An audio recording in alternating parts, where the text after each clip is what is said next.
At high noon on an August day, August 2nd in 2003, Deputy Sheriff Steven Sorenson was following up on a complaint about a squatter in that area of the Antelope Valley, which was near Palmdale, one of the two big cities in that part of LA County. And he had evicted this squatter who had been befouling the desert and just leaving a trail of garbage everywhere and annoying various neighbors. And he had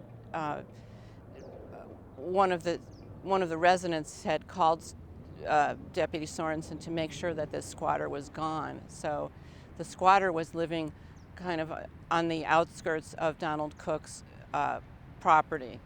So nobody knows exactly why Sorenson turned down Donald Kueck's driveway on August 2nd at high noon, 2003. But it seems as if he was following up on the complaint about the squatter. Donald Kueck was a dedicated hermit, and in the 21st century, it's kind of hard to imagine who is a hermit. Well, we do have a hermit kingdom outside of Los Angeles. It's on that many of them are living on the other side of Los Angeles proper in the Antelope Valley, which is the Mojave half of Los Angeles County. And he dropped out of civilization sometime in the 1970s and left his family and just wasn't cut out for conventional life. And like a lot of people, found a new home in the desert just about an hour away from the studios and the beaches. Interestingly enough, Steven Sorenson also didn't like city life, and he was originally a surfer and lifeguard from the South Bay of Los Angeles, and he ultimately fled the beach and headed into the desert.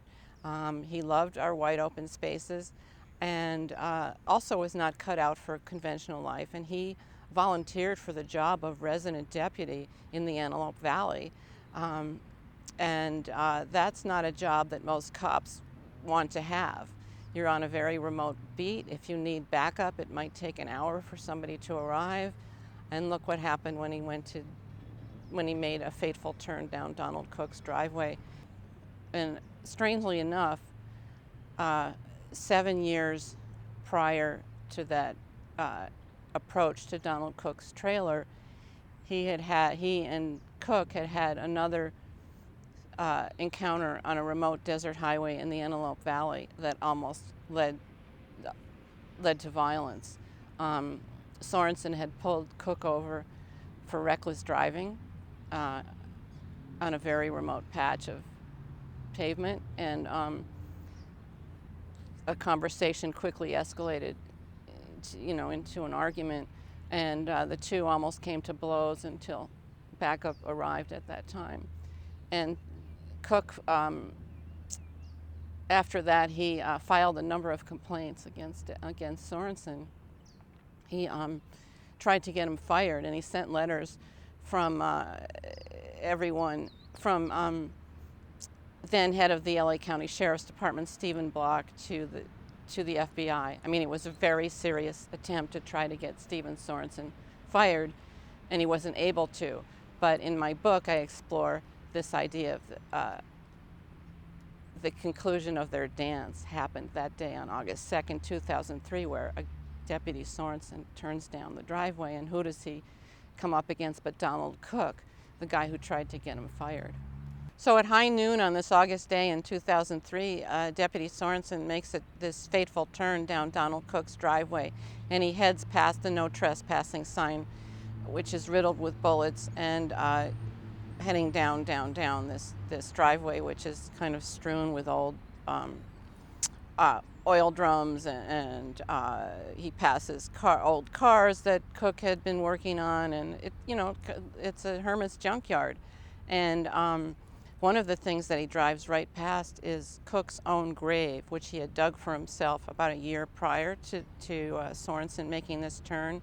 Kueck had been melting down out there in the desert, and had ever since a rapprochement with his son failed, and his son ultimately died of a drug overdose in a warehouse in downtown Los Angeles. Kueck had really gone into a tailspin. Kueck was probably heard him approaching. Sound travels for very far distances in the desert, and if somebody is driving down your driveway, if a cop is approaching your driveway in an SUV, you would totally hear it. And Donald Kueck was very paranoid about law enforcement, and here comes the local cop. And he grabs his automatic rifle, his Daewoo rifle, and as Sorenson is making an approach to Cook's front door, and there's a rattlesnake in a bucket at the front door. It might have been Cook loved wild animals and had a thing for snakes, and this snake was kind of like his official greeter. In the spirit of "Don't tread on me," there it was at his front door, and Sorenson kept walking, and as soon as he began to make an approach on Cook's front door, Cook broke out the Daewoo, and raked him with a number of shells. Cook began ransacking Sorenson's SUV, and some neighbors who lived adjacent to Cook, these were the people who had made the call to Sorenson about this offending squatter living in the neighborhood. They heard the gunshots, and then they climbed up in a tower on their property and saw Cook running around Sorenson's SUV and ransacking and then taking out supplies and his other backup gun and so on, and then they saw him drive off, and that was his escape. And they phoned in this report of gunshot to local police headquarters, and within minutes this massive manhunt begins building, and sirens flood across the Mojave Desert. And that was my first knowledge of this incident and this rapidly escalating manhunt. Choppers are flying in from downtown Los Angeles. Vigilantes are mobilizing. Squad cars start pouring in from points east, west, north, and south. I mean, when a cop is killed, it's a very big deal. Many agencies get involved. By the end of day one, the FBI was involved, the DEA was involved, tracking from Edwards Air Force Base was involved. This was turning into the biggest manhunt in modern California history. And by the end of the 7 days that Cook was on the run, there were literally thousands of cops looking for him. Here was one man who knew the desert so well that he was able to outfox this massive, modern, high and low-tech posse, which in the end deployed a tank from the Gulf War called the Bear. And one of the amazing things that happened during this manhunt, which was because Donald Kueck knew the desert so well and was able to elude this posse for such a long time, the SWAT team, the Los Angeles County SWAT team, needed to encamp on his territory in the desert. And they were not accustomed to desert tracking. Their thing in the past had mainly been like urban situations involving street fights and so on. So here now they find themselves trying to hunt down this hermit. One of the things that has happened while Cook is on the run is that he has a cell phone that his sisters had bought for him sometime prior to this shootout with Deputy Sorenson, and he took it with him while he was in flight. And he had been phoning his daughter, who lived in Riverside, a city a couple of hours east of where this incident happened. And on the first day, he was calling and saying, honey, I don't think I'm going to be able to come and visit you on Monday. And he sounded a little shaken up, but she didn't know why. And she thought, well, okay. And then he was calling on day 2 and 3 as the manhunt was escalating. And finally she realized that he was not just a suspect in the killing of Deputy Sorenson, but had killed him.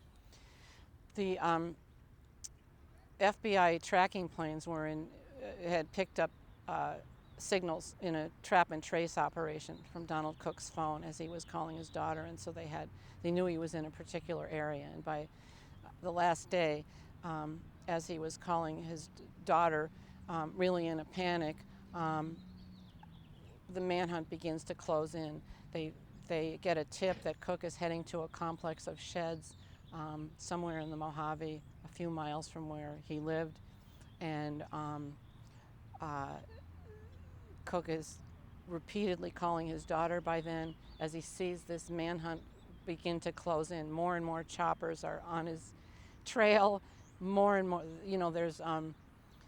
there's a squeeze play underway, and he knows there's nowhere to run and nowhere to hide. And homicide detective Mark Lillefeld heads out to Kueck's daughter's apartment in Riverside to intercept these calls, because he knows that the game is over, and Kueck by then is surrounded in a complex of sheds by a ring of thousands of cops with choppers hovering.